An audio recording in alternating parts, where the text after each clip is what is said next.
Thing? Okay.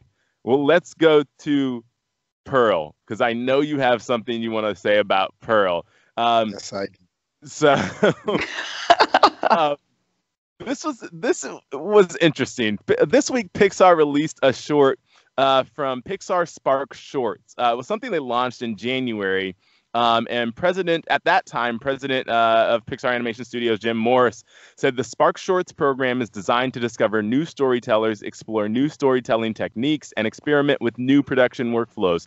These films are unlike anything we've ever done at Pixar, providing an opportunity to unlock the potential of individual artists and their inventive filmmaking approaches on a smaller scale than our normal fare.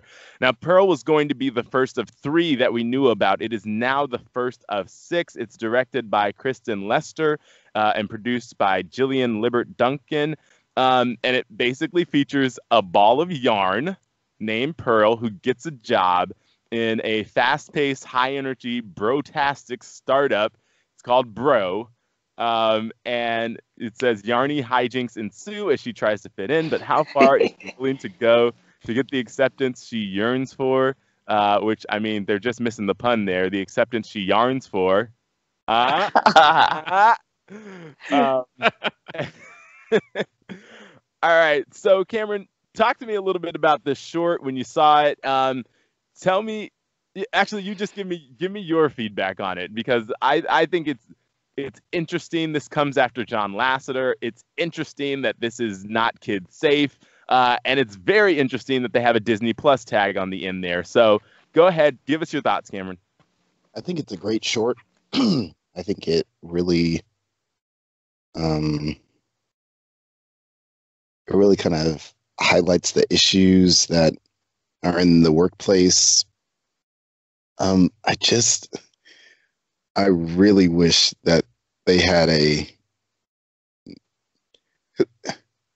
mean, it's not that it's like absolutely, it's not a Deadpool, but it's not oh, look, Pixar put up a new short. Let's watch it, kids. Oh, no, that's what it was in my house. It was like, oh, Pixar put up a new short. Let's watch it, kids. Oh no. What's the difference between a porcupine and a BMW? Yeah. It's not kid safe. There's jokes in there. There's cursing in there. There's, kick there. Wait. Oh, they said it. Oh. Sorry. I was like, kick there, and then like I was waiting. Like, what is Pixar gonna do? Ha ha ha. Nope. Whoa. They're not doing anything. What else? Too edgy? What about coming after John Lasseter leaving the company? I don't think it's too edgy. I think it is. Coming after John Lasseter leaving the company, I don't think they really touched that side of it. Really? Go ahead. Yeah, sorry. I mean, I agree. I don't feel like Lasseter was a bro-y type necessarily. Yeah, because the bro type was more exclusive than inclusive, and according to reports, John Lasseter wanted to be very inclusive. I mean, you can have those reports, fine, but according to reports, John Lasseter created a culture that, suppressed female ideas and minority ideas. So, I don't know. Kristen, what'd you think of it? I thought it was great, and of course, since I don't currently have any children to have to protect, it didn't even cross my mind that was an issue. I thought it was great. I thought that the part when like Pearl yells that was hilarious, because like she's so extreme in how she does it. I thought she was the cutest thing as a Pearl bro. She looks like she crocheted herself into a little stick of gum in a suit. It was the cutest thing ever. And I thought it was really good. Like especially like in corporate America, like this whole concept of like company culture. It's like they just hit you over the head with that, honestly. And it's, if stuff doesn't work out, it's, oh, it wasn't a culture fit. There was a culture impasse. And it's like, like you create culture, you mold culture. So someone not fitting in the culture is your culture not fitting them. Right. Right. Yeah, and I thought that part of it was really good. That lesson was really good because if you haven't seen it, take the kids out of the room and go see it, because it's a little 8-minute short that you think would be safe for kids. I'm just going to reiterate that. Yeah. But is not really safe at all. And so I thought this idea of having a culture where you see everybody doing the same thing. Everybody's going out to get wings. Everybody's doing, making these crass jokes or whatever. And you feel like you have to fit in if you're going to get anywhere in this company, because that's just what it is, right? You have to kind of do what the company's doing. And studies have shown this, that people like to promote people they hang out with or people they feel are like them. And it's like, well, she's not like them. She's a ball of yarn. She should be able to take her ball of yarn and bring it to the company. And in the end, the company's going to be stronger for it. And we see that conflict that she has about being true to herself and being true to what she needs. And then the company kind of growing from there. Now, I want to go to Mr. Grinch because he's not Mr. Grinch. But I know Ed has some differing views on this, and I'm excited to hear them. So what you got, Ed? Okay, well, I really did like the idea behind it. I loved the animation. I really did. I thought the animation was spectacular. The way that they chose to almost have photorealistic backgrounds and then animated people and then of course a ball of yarn thrown into all that. I liked all those ideas and the ideas behind it. But as a parent, I was extraordinarily upset with the choices that they made with and Pixar has been phenomenal since day number one at giving adults humor that they will understand while keeping it kid friendly, while Right. keeping it family friendly. This is the first time that I've ever seen them deviate from that. That's why I was disappointed with it.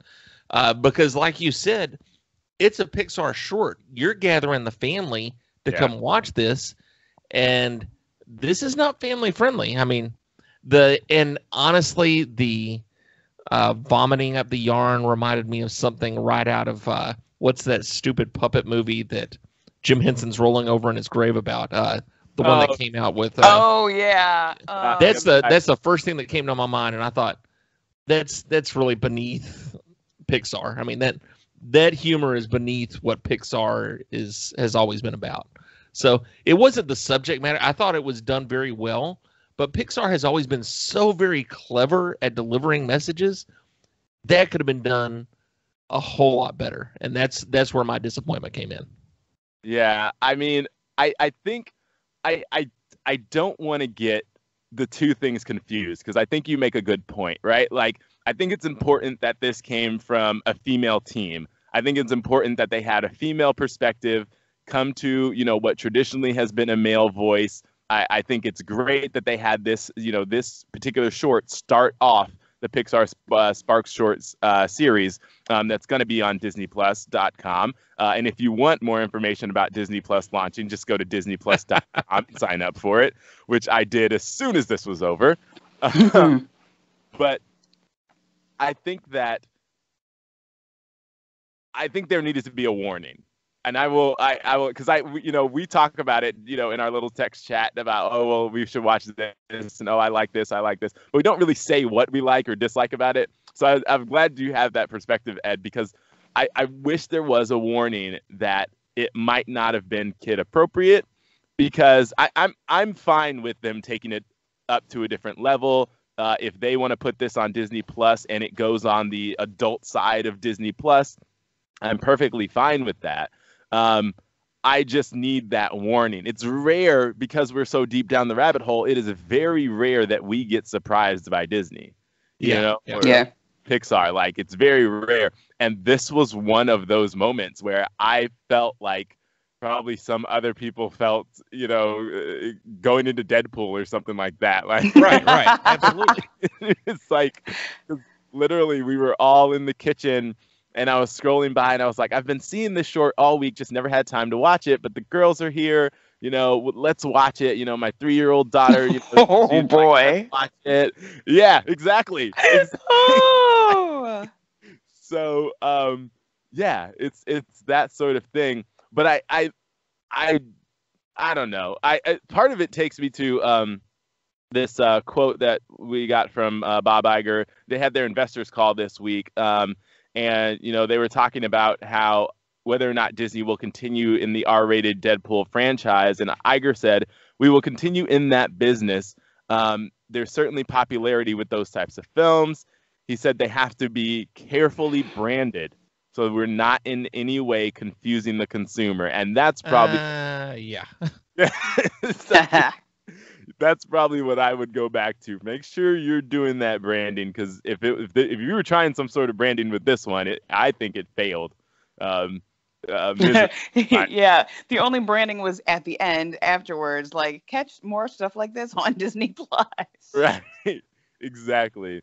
I think one thing I definitely agree. My kid-dar is not quite as honed a lot because I don't have to think about that. I definitely agree they should have had some kind of warning because people are so used to a certain type of material coming out from Pixar that they're automatically going to just rush in and check it out. But in terms of like the crassness of the jokes and things like that, I know that's not ordinarily the kind of thing that Pixar does.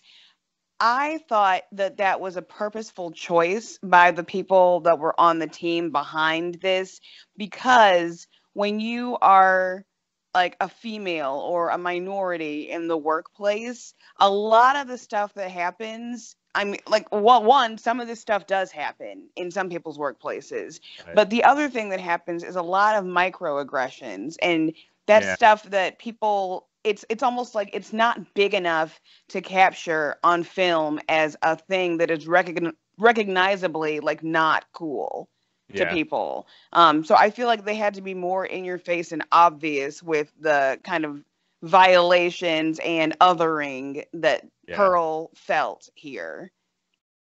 The other thing that I think is interesting as well is, as an audience, we might be uncomfortable with some of the jokes, with going out and drinking, with some of all the stuff that's happening there. Kick there, beep. For anybody who doesn't know what comes after kick there, there's a beep there. It's supposed to go there. There's supposed to be a beep. Teeth. Kick their teeth. Kick their teeth. There you go. Kick their teeth. But you can tell that Purl is not okay with it either. She's not comfortable with it. When she gets there and they're like, what should we do about finance? Well, I think we should bring finance up here and we should talk. And no, that's not the attitude they take. So she goes to this place that's uncomfortable for her about we should kick their teeth. She's not really comfortable with the jokes they tell at the beginning, but, then she starts telling them herself. So I think part of that might have been a conscious choice as well. We're going to up the ante so that the audience kind of feels what Purl is feeling, which is good. I just wish they would have told me to take my 3-year-old out of the room. Right.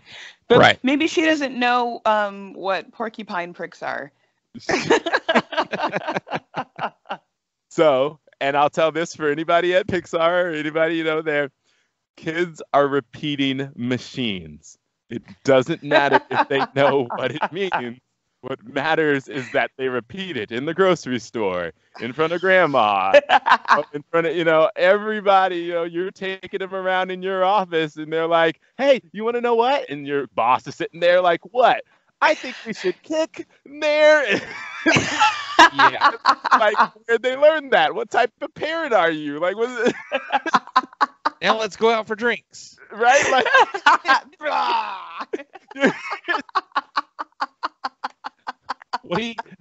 What do y'all do at home at night? What do you oh, so I'm just saying that yes, there's certainly some stuff that they're just repeating machines. I'll just say that. Even whether they understand it or not, kids are repeating machines, and they will repeat everything all the time. Yeah. So Well, and let me tell you one other thing, and I'll get off my soapbox.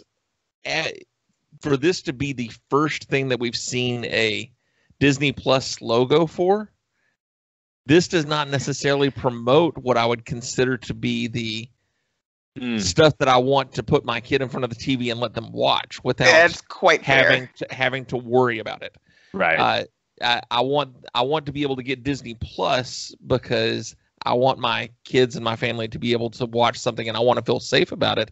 And that's not what this short did for me. Right. That's a great point as well. All right, Cam's back in the car.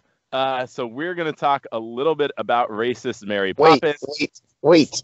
Oh, Sorry. Sorry. Oh, okay. Just because you're getting ready for work, we have to wait. I see how it goes. Okay. No, sorry. I think the other thing with the Pixar Sparks is that they kept it with the Pixar logo. One of the things on the earnings call that Iger went over is that, hey, yeah, we still will make R-rated movies. We just won't make it under the Marvel or Disney branding. And so to do what they did with Pixar, because again, they could have taken, instead of calling it Pixar Spark Shorts, just call it Spark Shorts. Yeah. And it could be a subsidiary of Pixar, and just those things that aren't 100% family friendly, then you can go ahead and release it under that Spark Shorts. But to do it under Pixar, that is problematic, to say the least. Okay. Yeah, absolutely.